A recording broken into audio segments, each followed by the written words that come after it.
अण्णाभाऊ मुंबईत त्यांच्या खोलीत लिहित असताना लोकसंगीतील बाप माणूस विठ्ठल उमप त्यांना भेटायला आले. तेव्हा ते म्हणाले, अण्णा तुम्ही एवढं अफाट लेखन केलं, तुमच्या कादंबऱ्या जगभरात प्रसिद्ध झाल्या, त्याचे भरपूर भाषेत अनुवाद सुद्धा झाले, रशियातला पोवाडा गाजला.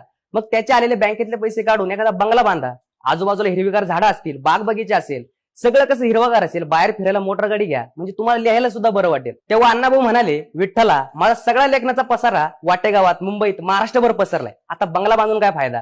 माझी सगळी पात्र मला इथल्या वस्त्यांमध्ये सापडतात. मुस्लिम, वडारी, डवरी, गोसावी, दरवेशी, माकडवाला ही सगळी मंडळी माझ्या लेखनातून मला अजूनच समृद्ध करतात.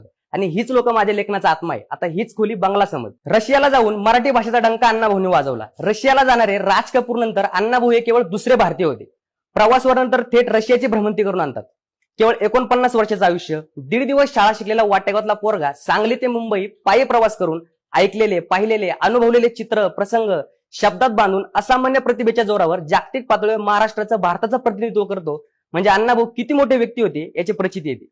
अण्णाभाऊ साठे हे नाव मराठी साहित्य क्षेत्रात ध्रुव तारा आहे. त्यांचं लेखन सगळ्याच लोकांनी वाचावं, डोक्यावर घ्यावं एवढं मान आहे.